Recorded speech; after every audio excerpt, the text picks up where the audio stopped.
درود با آنهایی که ورزش رقم 1 را پیگیری میکنند. با آغاز موسم نو فوتبالی کل شما را مبارکباد میگویم. هنوز از آغاز کار فضای فوتبال سر و صداهای بلند دارد. برنامه فوتبال نیوز را پیگیری نمایید.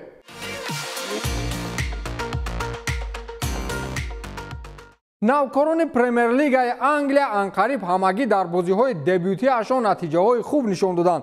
گمانم مخلصان فوتبال از همه فوتبالبازان نوی چمپیونات دیده بیشتر هنرنمایی ارلینگ هالند را منتظر بودند. نروژی در اولین بازیش حالا 2 گل در خزینه آمارهایش دارد. منچستر سیتی با دسته فولهام در دور اول چمپیونات انگلیا با هم واخوردند و شهری‌ها با حساب 2-0 غلبه به دست آوردند که هر دوی گل‌ها را فوتبالباز نوی دسته ارلینگ هالند به هدف رسانید. هالند با چنین هنرنمایی دومین فوتبالباز در تاریخ باشگاه مذکور گردید که در بازی دبیوتیش با زدن 2 گل دست می‌یابد. با هیچ فوتبالباز غیر سرخیو آگوئرو حالا دست نداده است که در اولین بازیش در پرمیر لیگ انگلیا دوبل کرده باشد. این را فقط هالند و آگوئرو تکرار کردند که آرژانتینی سال 2011 بعد گزارشش با منچستر سیتی با دروازه دسته سوانسی سیتی 2 گل زده بود. هالند گل اول را توسط پنالتی در قسم اول بازی زده بود و گل دوم را بعد پرتافت کوین دبروینه در قسم دوم بازی زد. حالا با قول نروژیا این ویکینگ کل انگلیا را با قبقان خود می‌درآورد ولی متاسفانه لیگ چمپیون‌ها را نمی‌گیرد. این گناه او و گواردیولا و همدسته‌هاش نیست. این همین خیلی با قول دو رفته است که سیتی و پی اس جی در لیگ قهرمان‌ها چمپیون نمی‌شوند.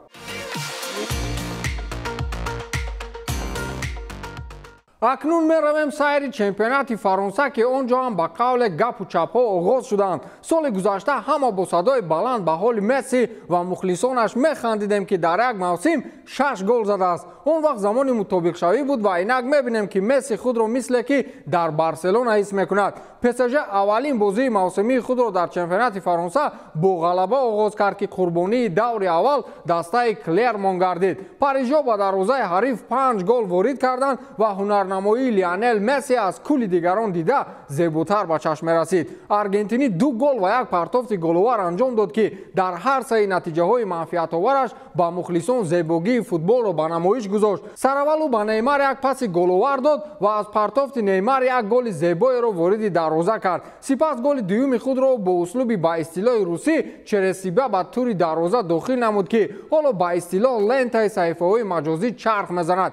یک صحیفه مخلصان اشدی کریستیانو رونالدو در اینستاگرام در حال گل توسط پوشنوکی یا خود چرسیبه زده مسی را با چنین یک گل کریستیانو رونالدو در مرحله یک نهایی لیگ چمپیون‌ها و دروازه یوونتوس مورد مقایسه گذاشتند و از مخلصان خواستند که آواز دهند که کدامش بهتر است. در عکس اول مسی است که دستان خود را به سبزه زمین می‌رساند و با یک پایش جانب دروازه ضربه می‌زند. در عکس دوم میان فوتبالباز پرتغالی و سبزه زمین همین قدر فاصله بزرگ است که قد بلندترین فوتبالباز میتواند از زیر آن گذرد. از این رو خواهر بزرگ کریستیانو رونالدو کاتیا آویرو چنین شعر نوشته است که حتی با مقایسه کردن جرأت نکنید. این رو خواهر بزرگ رونالدو پیش از بازی منچستر یونایتد و برایتون نوشته بود. بعد بازی 100% باوری داشتم که چیزی نوشته نمیتوانست.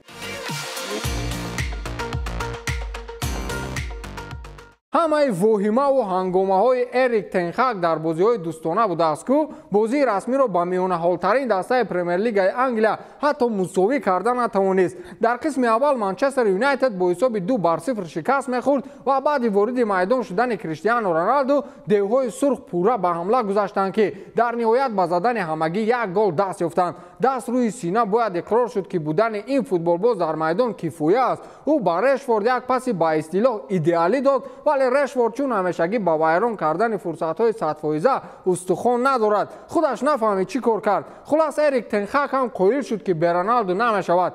دقیقاً معلوم بود که در قسم دوم ما در خط نیمه‌مایه بهتر کار کردیم. وقتی کریستیان اریکسن بازی را با خود گرفت و رونالدو به حمله گذاشت ما وضعیت‌های خطرناک ایجاد کردیم و رشفورد 2 فرصت خیلی خوب را از دست داد. افسوس که ما حساب را برابر نکردیم. رونالدو را بعد برگشت زیاد مجبور کردن غیر امکان است. برای مطابق شدن وقت لازم است. این 35-40 دقیقه به او کمک کرد و امیدوارم هفته آینده احوالش بهتر می شود. گفته سرمربی منچستر یونایتد اریک تن هاگ. با این صورت بازی رونالدو انیق بعد یک ماه اریک تن هاگ را از کرسیش سبکدوش میکند، مثل سولشر، مایکل کاریک و رالف رانگنیک. این آمار کریستیانو رونالدو در یک سال هنرنماییش بود.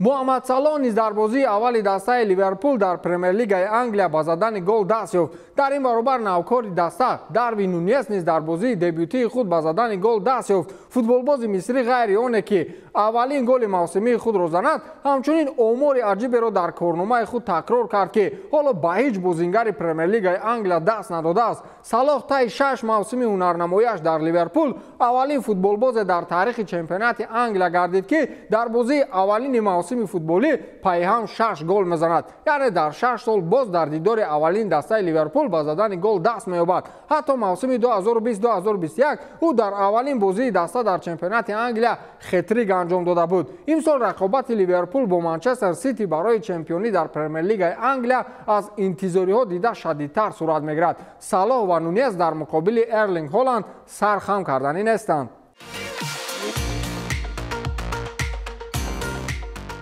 وقت یک دسته در بازار ترانسفری فعال می شود، پس معلوم است که در داخل باشگاه باید کسی از فوتبالبازان قربانی گردد. یعنی کدام موقع سست است که رهبریت بازیگری نو میخرند. وقتی رحیم استرلینگ را چلسی خرید، این معنای آن را داشت که خط حمله آنقدر خوب نیست. از این رو از میان حملگران هم اکنون یک نفر دسته را ترک میکند و بالاخره این نفر تیمو ورنر برآمد. باشگاه چلسی لندن نزدیک است که حملگر تیمو ورنر را به دسته لیپزیگ به مبلغ 30 میلیون یورو بفروشد. 2 سال پیش لندنی‌ها برای حملگر 26 ساله باشگاه آلمانی 63 میلیون یورو پرداخت کرده بودند. در این باره اسکای اسپورتس خبر می‌دهد ورنر ماه ایول سال 2020 با چلسی پیوست. از آن وقت این جانب در 89 بازی حملگر با زدن 23 گل و 21 پرتافت گل‌آور دست یافته است. یک جایه با دسته تیم غالب لیگ چمپیون‌ها و سوپر جام اویفا گردید. خیر اومد کار کرد، جایزه لیگ چمپیون‌ها را گرفت و اکنون می‌رود به اون جایی که اومده بود. گویا روسیه رفته کار کرد اومد. با همین تمام، تا دیدار نوبتی، خیر.